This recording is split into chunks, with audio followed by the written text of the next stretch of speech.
Madame, mademoiselle, monsieur, bonsoir. Je suis très heureux de vous retrouver à notre émission La Pensée et les hommes d'aujourd'hui et je vous remercie pour votre fidélité. Le Centre d'action laïque vient de publier une plaquette intitulée Pratiques et signes religieux et alors. Plaquette amusante, plaquette aussi intéressante. J'en parle dans un instant avec mon invité.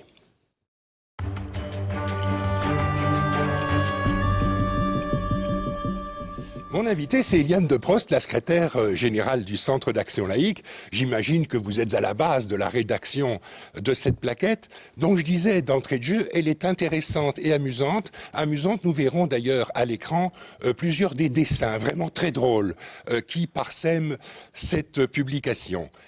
Votre objectif, votre but, Eliane de Prost, quel a-t-il été en éditant cet ouvrage ? D'abord dire que cet ouvrage est la résultante d'un très long chantier de travail au sein du Centre d'action laïque avec, je dirais, des sympathisants actifs dans lequel, comme avec des personnes extérieures, et que nous avons choisi pour avoir des avis pas nécessairement convergents sur la question des signes religieux, des pratiques religieuses dans l'école, la fonction publique, l'entreprise, etc. Donc c'est le résultat d'un long travail et je me permets de signaler que c'est la position d'un conseil d'administration en 2009. Je le dis pourquoi, c'est pas une publication opportune maintenant qu'on parle à nouveau beaucoup d'islam et parfois sur des modes qui dérangent les uns ou les autres. Je crois qu'il est toujours sain d'en parler, mais effectivement de rester objectif. Il n'y a pas que l'islam qui est concerné. Hein. Il y a des religions qui expriment extérieurement aussi, qui s'expriment extérieurement aussi par des signes d'appartenance, la kippa des juifs, etc., etc. Absolument. Je pense que nous avons été frappés par le nombre de situations, essentiellement dans l'école, mais aussi dans l'entreprise ou la fonction publique, où les responsables de ces institutions ne savaient plus très bien comment se positionner, et où un certain nombre de situations se terminaient en justice. Et nous nous sommes dit qu'après tout, ce n'était pas peut-être aux juges de faire la politique en la matière, qui est une politique délicate, on le sait bien, et que donc il fallait renvoyer vers les politiques un certain nombre de questions et qu'ils prennent, eux, leurs responsabilités. J'allais vous dire, c'est pas aux juges. Voilà. Oui. Et nous, comme mouvement d'opinion, je dirais, on a pris la nôtre en donnant un certain nombre de positions, pas sur tous les sujets, parce que sur certains, on est resté un petit peu accueillant, en espérant ouvrir ce dialogue avec, entre autres, les politiques, mais aussi la société civile. C'est pas aux juges, c'est aux parlementaires. C'est donc à l'autorité politique de prendre position.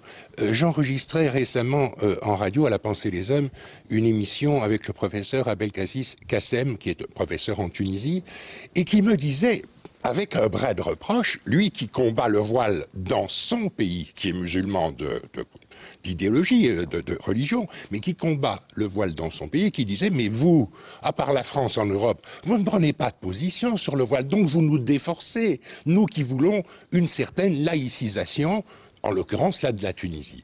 Sur le voile, Eliane de Prost, vous prenez position dans l'ouvrage ?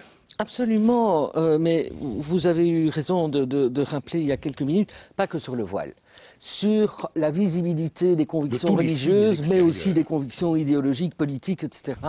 Il nous apparaît que dans certains lieux, essentiellement la fonction publique, il faut bien le dire, ça n'a pas sa place. Moi, je n'aime pas tellement le mot neutralité, mais enfin, la Belgique est un État neutre et nous voulons surtout une grande impartialité de la part de l'ensemble des agents de la fonction publique. Alors, vous me direz, c'est pas parce qu'on a ou on n'a pas quelque chose sur la tête qu'on est plus ou moins impartial et qu'on traite plus ou moins bien l'utilisateur du service public, mais il y a une question d'image quand même aussi.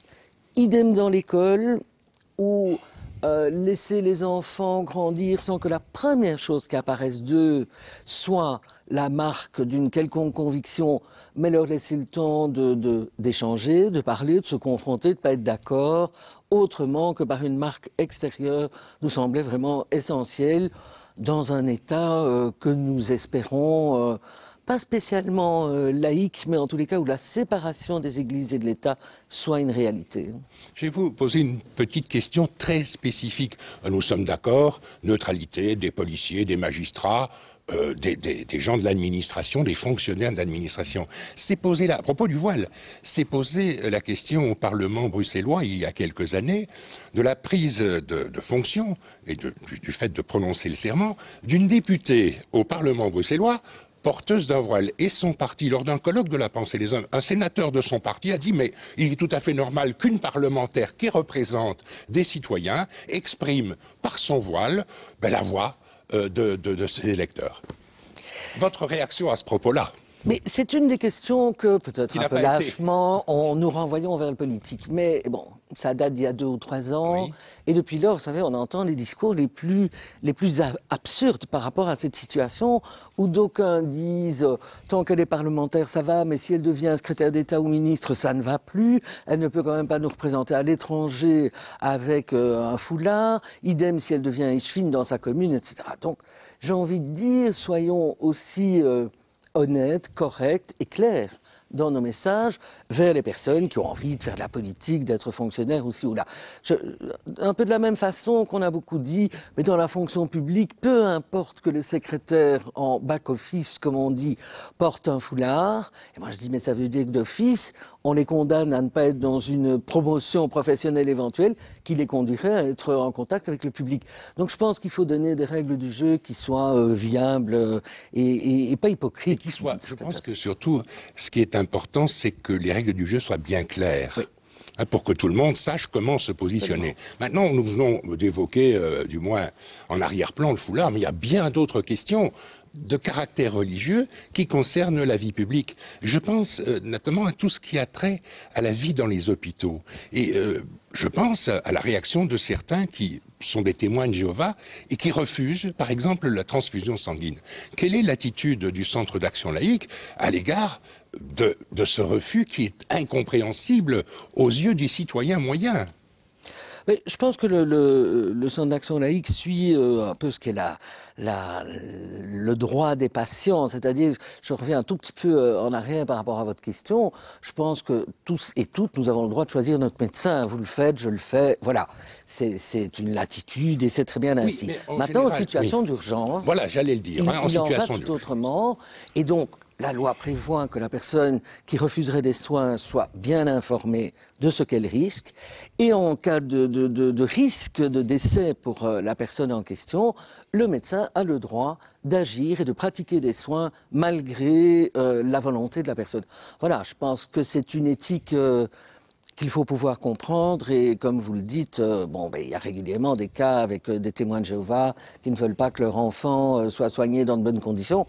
C'est un peu dur à accepter quand même. Oui, je dirais presque ça, c'est révoltant. Oui, je dirais que le médecin devrait là peut-être faire preuve d'autorité en disant aux parents, non, moi je suis médecin. Mon rôle c'est de soigner, de sauver la vie de quelqu'un. Alors vous mettez vos convictions religieuses sur le côté pour 5 minutes et moi je soigne le patient. Mais il peut le faire. Il peut le faire, oui. Et pour ce qui concerne les interdits alimentaires, je me souviens lorsque j'étais jeune homme, adolescent, on servait du poisson le vendredi dans les écoles. Moi, mis à part, je ne pense pas que mes copains aimaient tellement le poisson. Moi, j'aimais bien ça. Alors, réaction négative à l'égard du poisson. Aujourd'hui, dans certaines écoles, dans les prisons, réaction négative à l'égard du porc, par exemple, pour les gens soit d'origine musulmane, soit d'origine juive.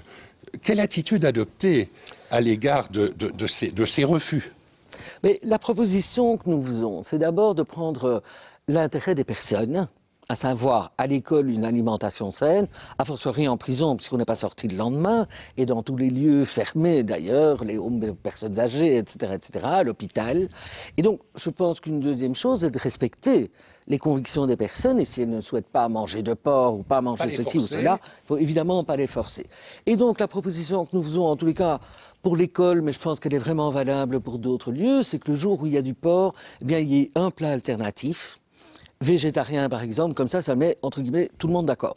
J'ai des amis musulmans qui sont ravis que leurs enfants mangent tous les midis une grosse platée de légumes, si le soir c'est un peu plus rapide pour préparer le repas du soir. Donc il y a des solutions et qui n'entraînent pas, je dirais, une débauche de moyens supplémentaires. Eh bien, je vous remercie infiniment, Eliane Deprost, pour votre présence à notre émission d'aujourd'hui. On a évoqué quelques questions. Les réponses aux autres questions, on les trouve dans le livre dont je rappelle le titre, Pratiques et signes religieux. Et alors, c'est un ouvrage publié par le Centre d'action laïque. On peut l'obtenir en téléphonant, en envoyant un mail au Centre d'action laïque. Merci beaucoup pour votre présence à notre émission. Madame, mademoiselle, monsieur, merci beaucoup pour votre attention. À bientôt et bonne nuit.